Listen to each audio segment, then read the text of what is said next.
নমস্কাৰ প্ৰিয় দৰ্শক, দিনটোৰ আটাইতকৈ বেছি গুৰুত্বপূৰ্ণ খবৰসমূহৰ সৈতে আপোনাক ৰাইজৰ বাতৰিলৈ স্বাগতম জনাইছোঁ। আজি অসমীয়া কাতি মাহৰ ২৮ তাৰিখ আৰু ইংৰাজী ১৫ নৱেম্বৰ।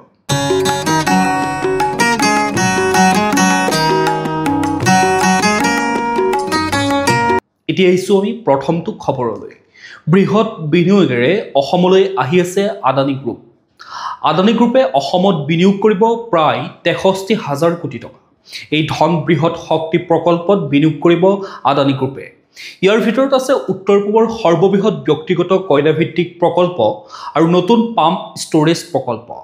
এক বিবৃতিযোগে কোটিপতি গৌতম আদানী পৰিচালিত কোম্পানীটোৱে কয় যে তেওঁলোকৰ শক্তি কোম্পানীসমূহে অসমৰ দুটা বৃহৎ শক্তি প্ৰকল্পৰ বাবে ৰাজ্য চৰকাৰৰ পৰা লেটাৰ্ছ অফ এৱাৰ্ড লাভ কৰিছে।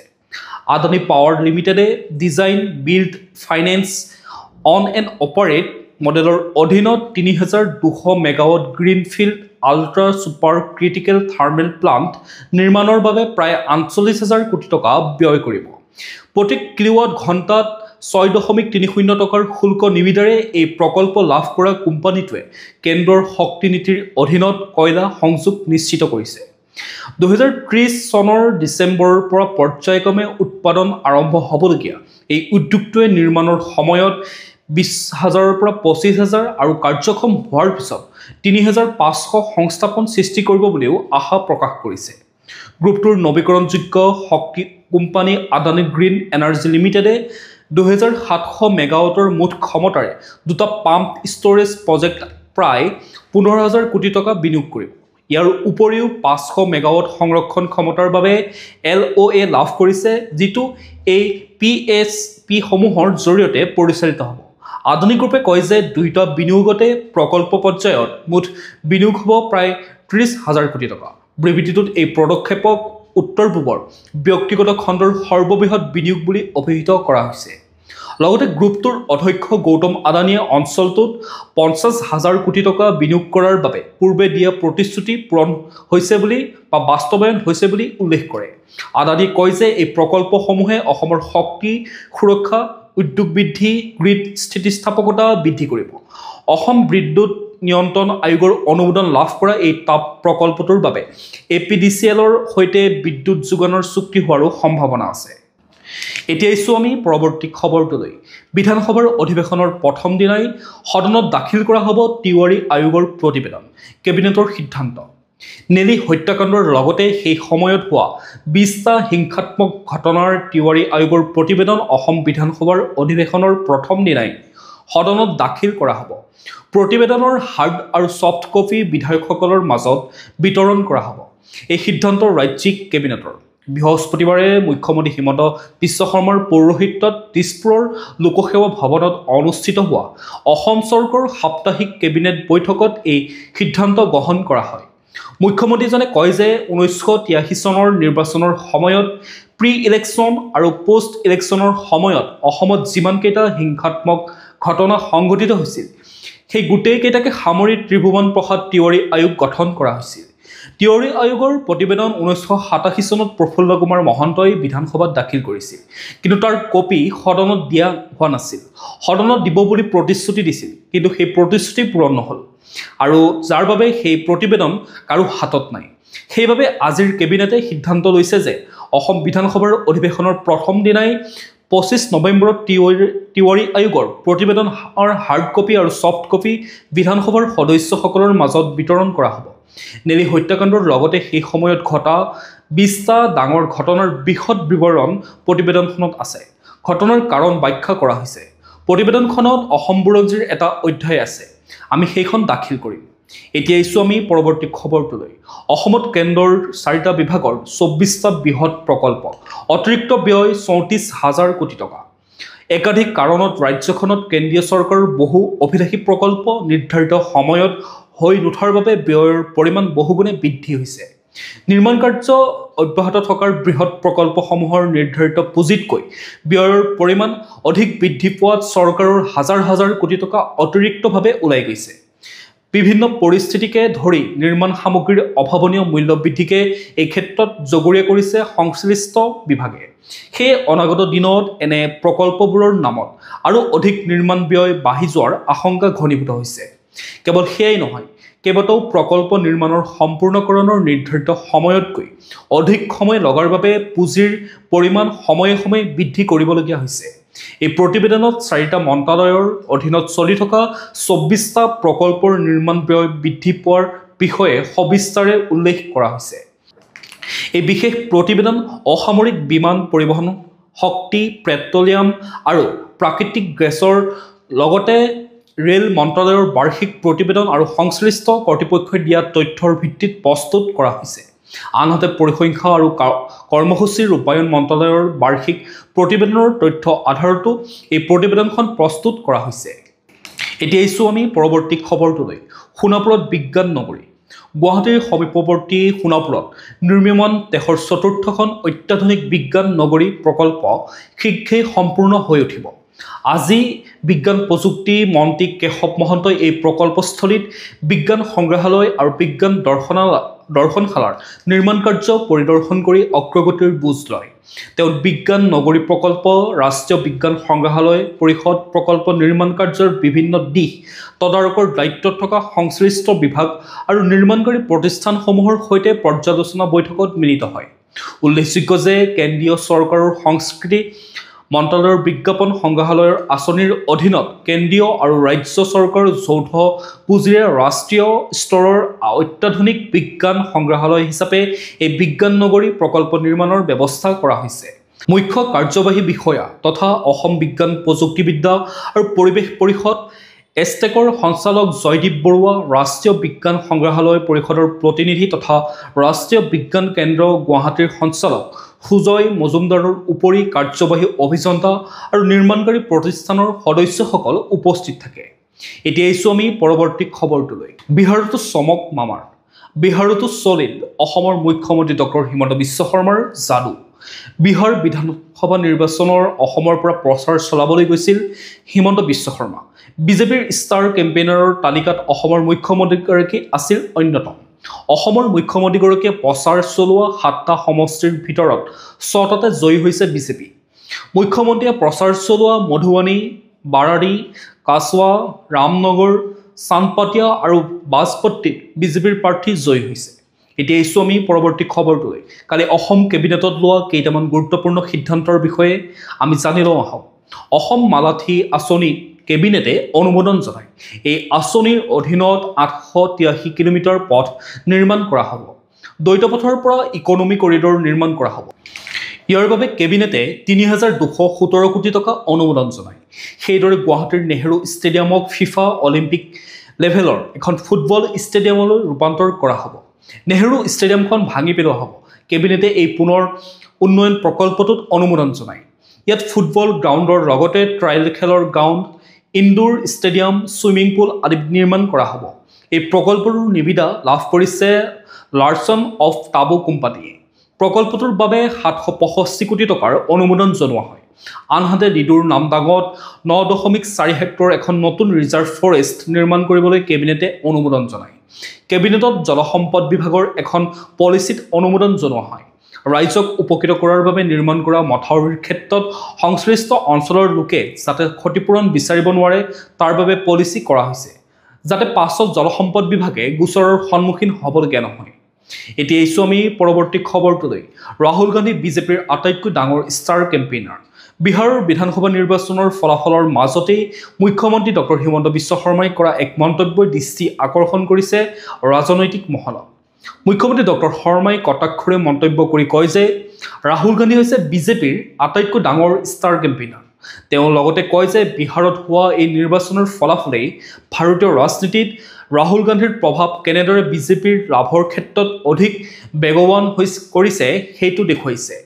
ইয়াৰ পাছতেই মুখ্যমন্ত্ৰীয়ে অসমৰ ৰাজনৈতিক প্ৰেক্ষাপটৰ ক্ষেত্ৰতো মন্তব্য কৰি কয় যে বিহাৰৰ ফলাফলৰ পৰাই স্পষ্ট ভাৰতজুৰি বিজেপিৰ শক্তি আৰু গ্ৰহণযোগ্যতা দিনক দিনে বৃদ্ধি পাইছে। ইয়াৰ প্ৰভাৱ অসমতো যথেষ্ট পৰিমাণে পৰিব। বিহাৰ নিৰ্বাচনৰ তথ্যই আগন্তুক দিনত উত্তৰ পূবৰ ৰাজনীতিতো যিহেতু প্ৰভাৱ পেলাব, সেই ক্ষেত্ৰত অসমৰ বিৰোধী শক্তিয়ে কেনেধৰণে ৰণনীতি প্ৰস্তুত কৰিব সেয়াহে গুৰুত্বপূৰ্ণ হ'ব। এতিয়া আহিছোঁ আমি পৰৱৰ্তী খবৰটোলৈ। বিহাৰত বিপৰ্যয় সন্দৰ্ভত কি ক'লে গৌৰৱ গগৈয়ে? আজি বিহাৰ বিধানসভা নিৰ্বাচনত কংগ্ৰেছৰ লগতে মহাজোটবন্ধনৰ বিপৰ্যয় সন্দৰ্ভত সাংবাদিকে কৰা প্ৰশ্নৰ উত্তৰত গৌৰৱ গগৈয়ে কয় যে বিহাৰত বিহাৰৰ মানুহে ভোট দিব আৰু অসমত অসমৰ মানুহে ভোট দিব। অসমত ডিমাচা, বড়ো, কাৰ্বি, ৰাভা, মৰাণ, মটক, গোৰ্খা, বাঙালী মানুহে ভোট দিব। মুখ্যমন্ত্ৰী হিমন্ত বিশ্ব শৰ্মাৰ একনায়কত্ব শেষ কৰাৰ বাবে এইবাৰ অসমৰ মানুহে ভোট দিব।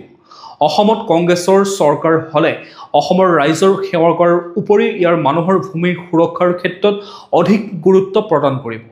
হিমন্ত বিশ্ব শৰ্মাৰ দিনত অসমত জাতি জনগোষ্ঠীৰ মানুহৰ 40,000 বিঘা ভূমি আম্বানী, আদানী আৰু ডালমিয়াক দিয়া হৈছে। কংগ্ৰেছৰ দলৰ চৰকাৰ হ'লে ডিমা হাছাও জিলাত শিল্পনীতিৰ ওপৰতো অধিক গুৰুত্ব দিব। বিহাৰৰ নিৰ্বাচনৰ ফলাফলক লৈ এইদৰে মন্তব্য কৰা দেখা গ'ল গৌৰৱ গগৈ। এতিয়া আহিছোঁ আমি পৰৱৰ্তী খবৰটোলৈ। এইবাৰ চোকা অস্ত্ৰ লৈ আদালত চৌহদত প্ৰৱেশ কৰিলে বিচাৰাধীন নাৰী নিৰ্যাতনকাৰীয়ে। শ্ৰীভূমিক অৰ্থাৎ কৰিমগঞ্জৰ মুখ্য ন্যায়িক দণ্ডাধীশৰ আদালতত এক চাঞ্চল্যকৰ ঘটনা সংঘটিত হয়। চোকা অস্ত্ৰ লৈ আদালত চৌহদত প্ৰৱেশ কৰে এজন অপৰাধীয়ে।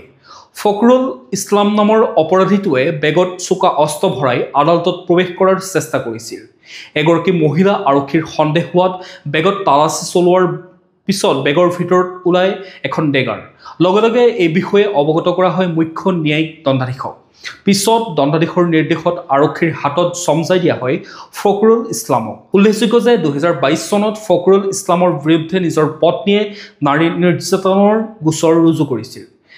1421/22 নম্বৰ গোচৰৰ ভিত্তিত আদালতত চলি আছিল বিচাৰ প্ৰক্ৰিয়া।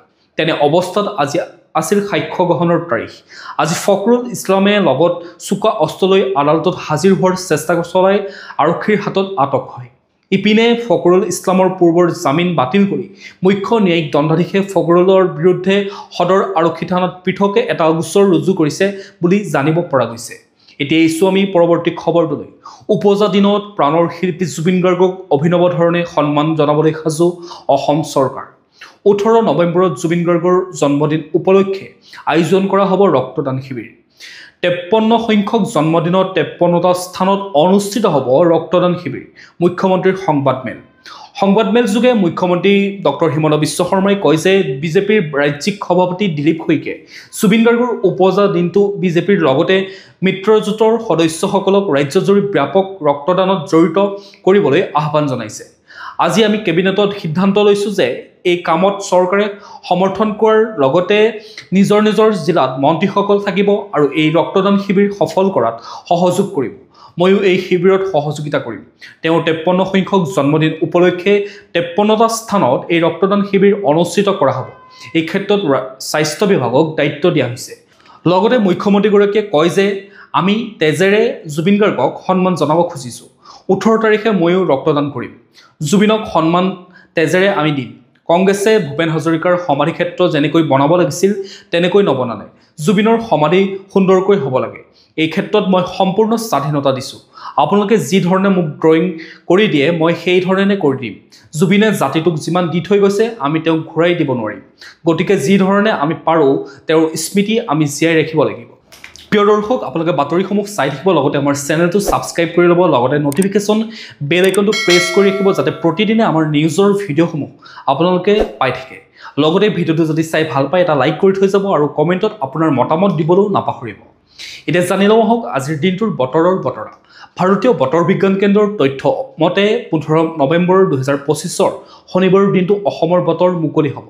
দিনটোৰ সৰ্বোচ্চ তাপমাত্ৰা 28 ডিগ্ৰী চেলচিয়াছ হ'ব আৰু ৰাতিৰ সৰ্বনিম্ন তাপমাত্ৰা 17 ডিগ্ৰী চেলচিয়াছৰ লগতে ৰাতি উষ্ণতা হ্ৰাস হোৱাৰ সম্ভাৱনা আছে। সূৰ্যোদয় হ'ব 5:42 আৰু সূৰ্যাস্ত হ'ব আবেলি 4:35। এতিয়া আহিছোঁ আমি ৰাষ্ট্ৰীয় গুৰুত্বপূৰ্ণ খবৰসমূহৰ মাজলৈ। বিহাৰ বিধানসভা নিৰ্বাচনত বিপুল সংখ্যাগৰিষ্ঠতাৰে শাসনাধিষ্ঠ NDAৰ মৰ্চা পুনৰ চৰকাৰ গঠনৰ পথত। বিহাৰ বিধানসভা নিৰ্বাচনত শাসনাধিষ্ঠ NDA মৰ্চা বিপুল সংখ্যাগৰিষ্ঠতাৰে শাসনলৈ প্ৰত্যাৱৰ্তন কৰিছে। এতিয়ালৈকে ঘোষিত 93খন আসনৰ ভিতৰত ভাৰতীয় জনতা পাৰ্টীয়ে 47খন আসনত জয়লাভ কৰিছে আৰু 44খন আসনত আগবাঢ়ি আছে। সহযোগী দল জনতা দল ইউনাইটেডে 28খন আসনত জয়লাভ কৰিছে আৰু 55খন আসনত আগবাঢ়ি আছে। NDAৰ অন্যতম অংশীদাৰ লোক জনশক্তি পাৰ্টীয়ে 4খন আসনত জয়লাভ কৰিছে আৰু 15খন আসনত আগবাঢ়ি আছে। হিন্দুস্তানী আৱাম মৰ্চায়ো এখন আসনত জয়লাভ কৰিছে আৰু 4খন আসনত আগবাঢ়ি আছে। RJD নেতৃত্বাধীন মহাজোটবন্ধনে বৰ্তমানলৈকে কেৱল 7খন আসনত জয়লাভ কৰিছে আৰু 24খন আসনত আগবাঢ়ি আছে। প্ৰথমবাৰৰ বাবে নিৰ্বাচনত অৱতীৰ্ণ হোৱা প্ৰশান্ত কিশোৰৰ জনচুৰজ পাৰ্টিৰ প্ৰদৰ্শন শোচনীয় দেখা গৈছে। শাসনাধিষ্ঠ NDAৰ সমৰ্থকসকলে ইতিমধ্যে পাটনাৰ ৰাজপথত বিজয় শোভাযাত্ৰা উলিয়াই বিজয় উদযাপন কৰিছে। প্ৰধানমন্ত্ৰী নৰেন্দ্ৰ মোদীয়ে নতুন দিল্লীৰ বিজেপিৰ মুখ্য কাৰ্যালয়ত উপস্থিত হৈ দলীয় কৰ্মীসকলক বিজয়ৰ বাবে শুভেচ্ছা জনায়। এয়া আমি বাতৰি সংগ্ৰহ কৰাৰ সময়ৰ তথ্য।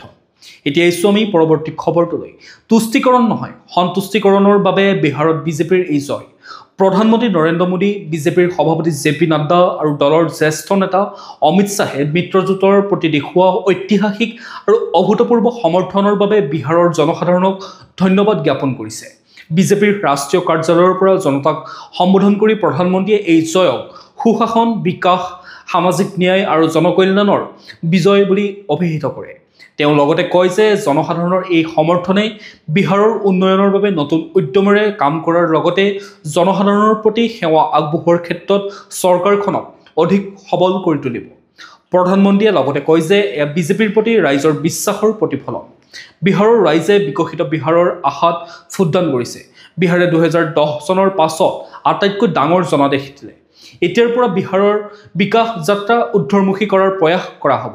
মহিলা আৰু যুৱচামক প্ৰাধান্য দি চৰকাৰ আগবাঢ়িব বুলি মন্তব্য কৰে প্ৰধানমন্ত্ৰীজনে। এতিয়া আহিছোঁ আমি পৰৱৰ্তী খবৰটোলৈ।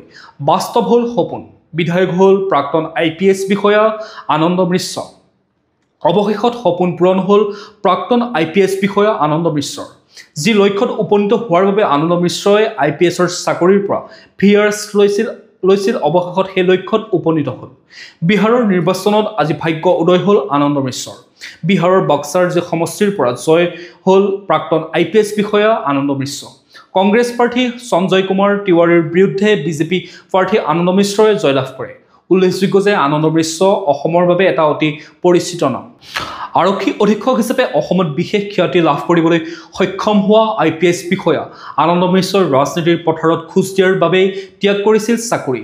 অসমৰ ছুপাৰ কপ হিচাপে খ্যাত এইজন প্ৰাক্তন IPS বিষয়াই চাকৰি ত্যাগ কৰি জন্মভূমি বিহাৰলৈ গৈছিল আৰু প্ৰৱেশ কৰিছিল ৰাজনীতিত। কিন্তু বিশেষ সফল হ'ব নোৱাৰা আনন্দ মিশ্ৰই অৱশেষত গেৰুৱা বসন পৰিধান কৰিছিল। নিজৰ গৃহৰাজ্য বিহাৰত চলিত বৰ্ষৰ 19 আগষ্টত আনুষ্ঠানিকভাৱে বিজেপি দলত যোগদান কৰিছিল আনন্দ মিশ্ৰই। এতিয়া আহিছোঁ আমি পৰৱৰ্তী খবৰটোলৈ। দিল্লী বিস্ফোৰণ, নিৰাপত্তা বাহিনীয়ে ভাঙি পেলালে মূল অভিযুক্ত ডাক্তৰ উমৰ নবীৰ ঘৰ। দিল্লীৰ লালকিল্লাৰ সমীপত সংঘটিত হোৱা ভয়ংকৰ বিস্ফোৰণৰ সৈতে জড়িত বিস্ফোৰক ভৰ্তি বাহনখনৰ চালক ডাক্তৰ উমৰ নবীৰ বিৰুদ্ধে কঠোৰ পদক্ষেপ গ্ৰহণ কৰা হৈছে। সন্দেহজনক সন্ত্ৰাসবাদীটোৰ জম্মু কাশ্মীৰৰ পুলৱামা জিলাত থকা ঘৰটো ভাঙি পেলালে নিৰাপত্তা বাহিনীয়ে। IED ব্যৱহাৰ কৰি ঘৰটো ধ্বংস কৰি দিয়ে নিৰাপত্তা বাহিনীয়ে। উল্লেখযোগ্য যে মোদী চৰকাৰে দেশত সংঘটিত সন্ত্ৰাসবাদী ঘটনাৰ প্ৰতি শূন্য সহনশীলতাৰ নীতি গ্ৰহণ কৰি আহিছে। এই প্ৰচেষ্টাৰ অংশ হিচাপে এই কঠোৰ পদক্ষেপ গ্ৰহণ কৰা হৈছে। নিৰাপত্তা বাহিনীয়ে প্ৰথমে সমগ্ৰ অঞ্চলটো ঘেৰাও কৰি তাৰ পিছত পৰিকল্পিতভাৱে সমগ্ৰ প্ৰক্ৰিয়াটো সম্পূৰ্ণ কৰে। যোৱা 10 নৱেম্বৰত লালকিল্লাৰ সমীপত সংঘটিত বিস্ফোৰণত 12জন লোক নিহত হোৱাৰ লগতে কেইবাজনো লোক আহত হৈছিল। এতিয়া আহিছোঁ আমি খেল জগতৰ খবৰসমূহৰ মাজলৈ। ৰাষ্ট্ৰীয় যোগাসনত মৃগেশ ঠাকুৰীয়াৰ আৰু ধ্ৰুপদ ভৰদ্বাজৰ সোণৰ পদক। ভূপালত 11 নৱেম্বৰৰ পৰা 13 নৱেম্বৰলৈ অনুষ্ঠিত মহৰ্ষি বিদ্যা মন্দিৰ পৰিয়ালে আয়োজন কৰা ৰাষ্ট্ৰীয় স্কুল যোগাসন প্ৰতিযোগিতাত নগৰবেৰা পিজুপাৰাৰ মৃগেশ ঠাকুৰীয়া আৰু গুৱাহাটীৰ বাসিন্দা ধ্ৰুপদ ভৰদ্বাজে যুটীয়াভাৱে প্ৰথম স্থান দখল কৰি সোণৰ পদক লাভ কৰিবলৈ সক্ষম হয়। দুয়োগৰাকী ছাত্ৰ গুৱাহাটীৰ মহৰ্ষি বিদ্যা মন্দিৰৰ ছাত্ৰ। এই সফলতাত শিক্ষানুষ্ঠানখনৰ শিক্ষক-শিক্ষয়িত্ৰীসকল সমন্বিতে দুয়োটি পৰিয়ালতে উৎসাহৰ ঢৌ নামিছে। এতিয়া আহিছোঁ আমি পৰৱৰ্তী খবৰটোলৈ। আজি ভাৰত দক্ষিণ আফ্ৰিকাৰ টেষ্ট ক্ৰিকেট শৃংখলাৰ প্ৰথমখন খেল। ভাৰত আৰু দক্ষিণ আফ্ৰিকাৰ মাজৰ টেষ্ট ক্ৰিকেট শৃংখলাৰ প্ৰথমখন খেল আজি কলকাতাৰ ইডেন গাৰ্ডেন্সত অনুষ্ঠিত হ'ব। খেলখন পুৱা 9:30 বজাত আৰম্ভ হ'ব। শৃংখলাটোত দুয়োটা দলৰ মাজত দুখন খেল অনুষ্ঠিত হ'ব। এই শৃংখলাটো বিশ্ব টেষ্ট চেম্পিয়নশ্বিপৰ চলিত ছিজনৰ বাবেও গুৰুত্বপূৰ্ণৰূপে বিবেচিত হৈছে। শৃংখলাৰ দ্বিতীয় তথা অন্তিমখন খেল অহা 22 নৱেম্বৰৰ পৰা 26 নৱেম্বৰলৈ গুৱাহাটীৰ বৰ্ষাপাৰা ষ্টেডিয়ামত অনুষ্ঠিত হ'ব। ইপিনে ভাৰতে আৰু দক্ষিণ আফ্ৰিকাই দলৰ মাজৰ তিনিখনীয়া এদিনীয়া ক্ৰিকেট শৃংখলাৰ প্ৰথমখন খেলত কালি দক্ষিণ আফ্ৰিকাই ভাৰতক জয়ৰ বাবে 286 ৰানৰ লক্ষ্য নিৰ্ধাৰণ কৰি দিছে। এতিয়া আহিছোঁ আমি আন্তঃৰাষ্ট্ৰীয় গুৰুত্বপূৰ্ণ খবৰসমূহৰ মাজলৈ। ভাৰত আফগানিস্তানৰ সৈতে একে সময়তে যুঁজিবলৈ সাজু পাকিস্তান। কুকুৰৰ নেজ চিধা কৰিব পাৰিলেও যেন চিধা নহয় পাকিস্তান। অপাৰেশ্যন সেন্দুৰত থৰকাচুটি হেৰুওৱা পাকিস্তানে দিল্লী বিস্ফোৰণৰ পিছত সমগ্ৰ ঘটনাক্ৰমৰ পৰিপ্ৰেক্ষিতত পাকিস্তানৰ প্ৰতিৰক্ষা মন্ত্ৰী খোৱাজা আসিফে এতিয়া ভাৰতৰ সৈতে যুঁজিবলৈ সাজু বুলি দমভালি মাৰিছে। সন্ত্ৰাসবাদৰ পৃষ্ঠপোষক দেশখনে নিজৰ দুখ থাকিবলৈ বিভিন্ন কূটকৌশল ৰচনা কৰিছে। কেৱল ভাৰতৰে নহয়, খাবলৈ দুবেলা দুসাঁজ নথকা অৰ্থনীতিৰ চৰম বিপৰ্যয়ত থকা দেশখনে একে সময়তে আফগানিস্তানৰ সৈতে যুঁজিবলৈ সাজু বুলি ঘোষণা কৰিছে মন্ত্ৰীজনে। দিল্লীৰ বিস্ফোৰণক ভাৰতে সন্ত্ৰাসবাদীৰ আক্ৰমণ বুলি ঘোষণা কৰাৰ পিছত থৰকাচুটি হেৰুৱাইছে পাকিস্তানে, কিয়নো প্ৰধানমন্ত্ৰীয়ে ভাৰতৰ বিৰুদ্ধে হোৱা যিকোনো সন্ত্ৰাসমূলক কাৰ্যকলাপক যুদ্ধ ঘোষণা কৰা হ'ব বুলি গণ্য কৰাৰ কথা কৈছিল। ইয়াৰ পিছতে পাক প্ৰতিৰক্ষা মন্ত্ৰীয়ে কৰা মন্তব্য চৰম উচতনিমূলক বুলি গণ্য কৰা হৈছে। প্ৰিয় দৰ্শক, আজিৰ দিনটোৰ গুৰুত্বপূৰ্ণ খবৰসমূহ আছিল ইমানেই। আপোনালোকে যদি এতিয়াও আমাৰ চেনেলটো ছাবস্ক্ৰাইব কৰি লোৱা নাই তেতিয়াহ'লে চেনেলটো ছাবস্ক্ৰাইব কৰি ল'ব, লগতে নটিফিকেশ্যন বেল আইকনটো প্ৰেছ কৰি ৰাখিব, যাতে প্ৰতিদিনে আপোনালোকে আমাৰ ভিডিঅ'ৰ আপডেটসমূহ পাই থাকে। লগতে ভিডিঅ'টো যদি চাই ভাল পালে এটা লাইক কৰি থৈ যাব আৰু কমেণ্টত আপোনাৰ মতামত দিবলৈও নাপাহৰিব। কাইলৈ পুনৰ একে সময়তে লগ পোৱাৰ প্ৰতিশ্ৰুতিৰে আপোনাক বহুত বহুত ধন্যবাদ জ্ঞাপন কৰিছোঁ।